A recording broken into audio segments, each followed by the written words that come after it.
Hello everybody, Lone Wolf Rick here, and I am back in Las Vegas, walking up here on the south end of Las Vegas Boulevard, heading down towards the Las Vegas Strip, which is the same road. It's just that the Strip designation starts right where kind of Mandalay Bay is.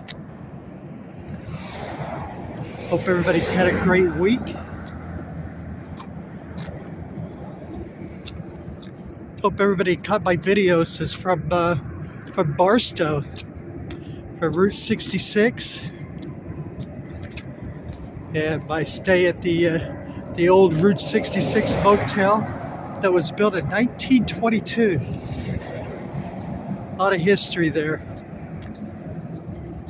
It was a good time. I learned a lot, and I hope everybody saw those videos. But today, it's like I'm back in Las Vegas, just kind of out roaming around.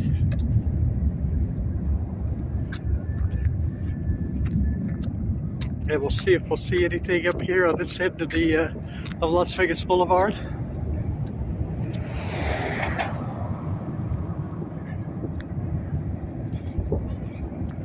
Here we're just sitting right here, as we're walking right here, watching airplanes take off and fly as the song goes. See a couple of them right there getting ready to go. You see that Southwest jet, the big American jet right behind it there. You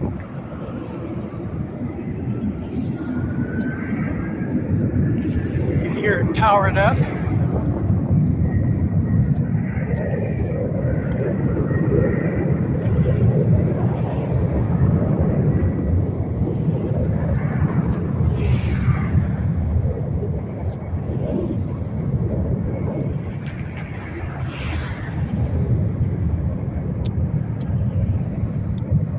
There he goes.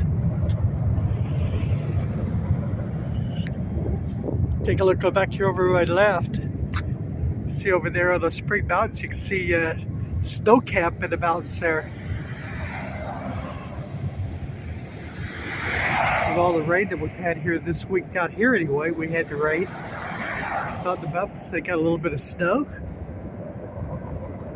Very cool looking.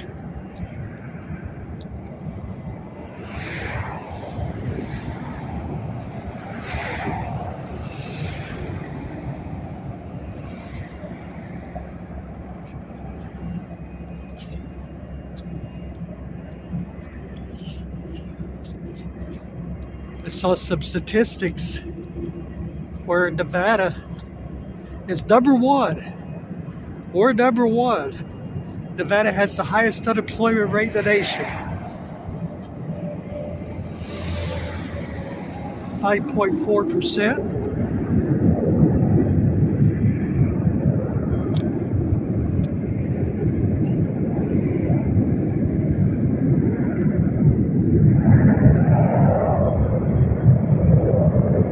A Delta jet.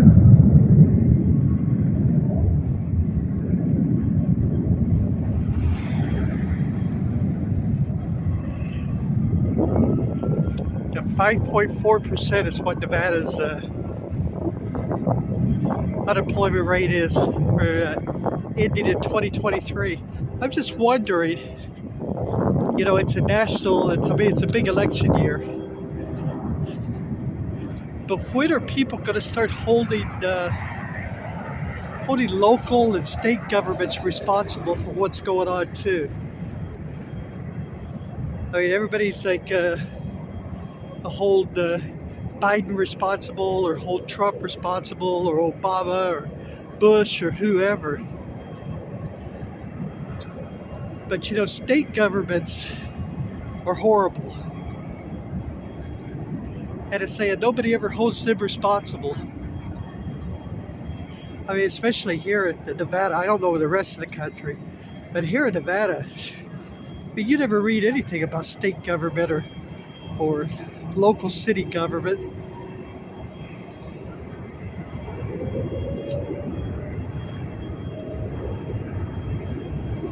You know, when I was in Barstow and I was walking Route 66 and I saw all these storefronts that were closed up, Some of it could have closed up during the during the pandemic or whatever. It's like I don't know when they closed up,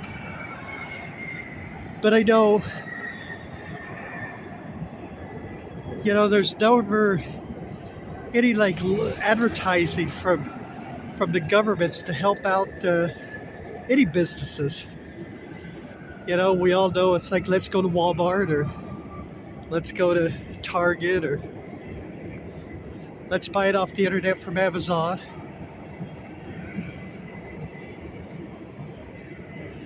And I know for a fact, it's like, because I know this from Las Vegas, I guess it's like they just, from a tax revenue standpoint, they just don't bring in enough money. Small businesses don't. That's the bottom line right there.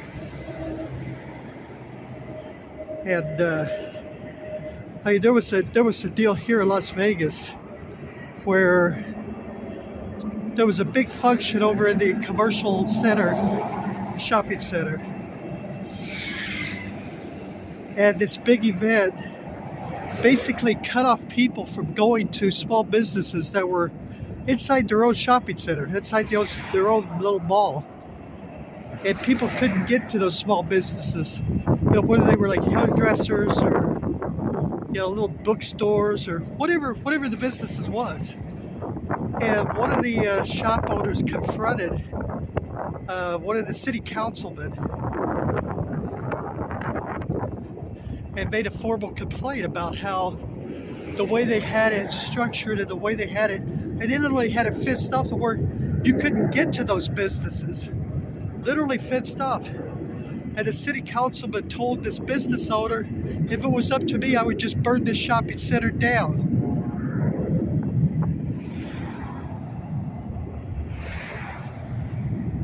And that was that's the response from an elected official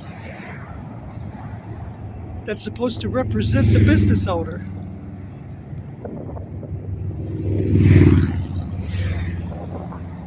And people wonder why small businesses are dying.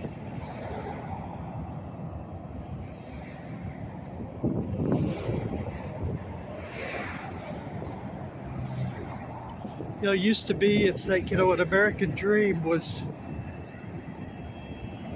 before I get going here, people getting ready to go in the helicopters and do some tours. I don't know if they're touring just tours of the city, if they're actually going to the Grand Canyon or what the deal is, but there's quite a few people getting ready to go, huh? It's very cool. But used to be, I mean, my whole life, I've kind of worked for somebody my whole life. But on the side, I had little side businesses that were my own, and I was proud to call them my own. Whether I was just selling at a swap meet or if I was selling online, whatever the case was, I worked hard, it's like, to make those businesses pretty successful, to be honest with you. So, I mean, I worked all the time. I worked 7 days a week, and I would work, I'd work my regular job, and I'd work my side jobs. It's like, that were my own businesses. I'd work probably minimum 14 hours a day, and that's not exaggerating. So every day, 7 days a week. But, it's because I always thought it's like, the American dream was to like work for yourself, own your own business. And I'm not sure, there's just no support base anymore from anybody to incentive. It's like unless you're really, really self-motivated or self-driven, to own your own business.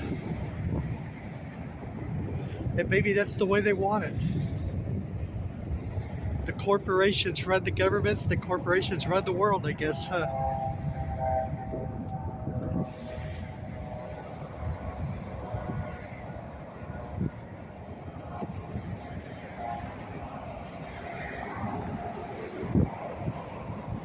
I don't know. I'm just rambling on here. I mean, basically, you know, this YouTube channel, it's a small business. I mean, I haven't made a dime off of it. You know, I guess it's like I would have more money in my pocket if I just sat at home and did nothing.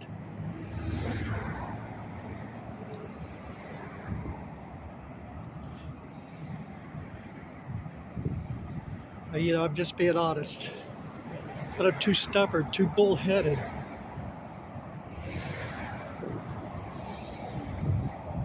You know, I started this,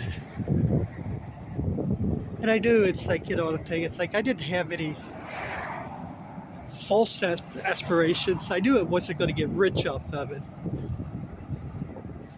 But, you know, I thought, well, maybe if I could make a few $100s a month in my retirement years, that wouldn't be too bad, huh? And well, I make a couple $100s a month. You know, I've come to learn that the videos that get the most views are the ones that actually spend money to have to make the videos on. That's the truth.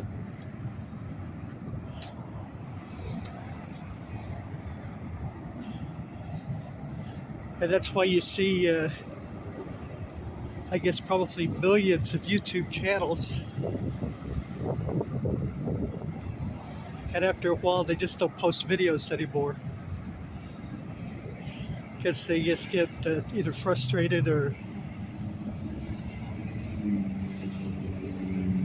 it's just not worth it, you know? But like I said, I'm too pig-headed. And I just keep plugging along.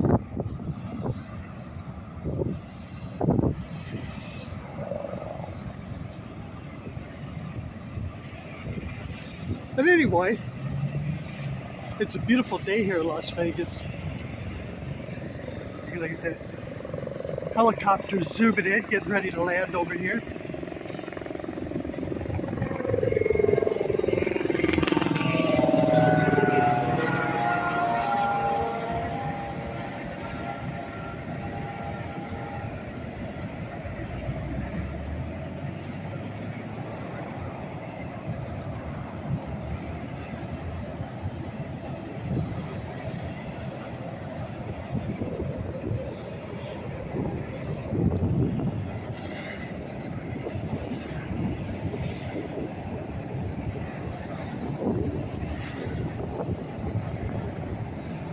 But anyway, before I got off on my tangent, it's like what I would say. I had a really fun time in Barstow. You know, now I was just in that one little section of town. But I'm a real history buff, so for me, learning about how the city became to be, how Route 66 kind of came to be,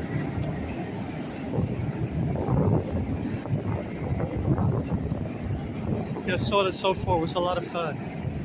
I stayed at a little old motel that was built in 1922. You know, it's kind of like just living to be a part of that history, you know.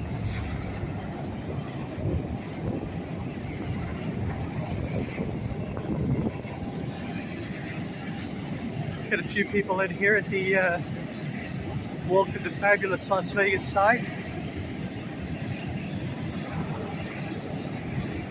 Alright everybody, I think that's going to do it for this video. I'm Lone Wolf Rick. Thank you very much for joining me.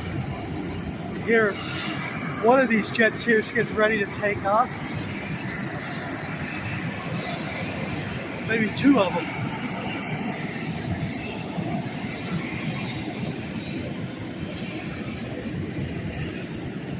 Again, there's an Elvis sighting. There's an Elvis sighting inside there. It's like at the Welcome to Fabulous Las Vegas side.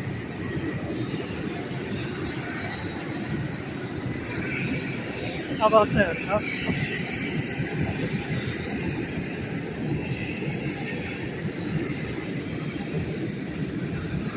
Alright everybody, take care, stay healthy, okay?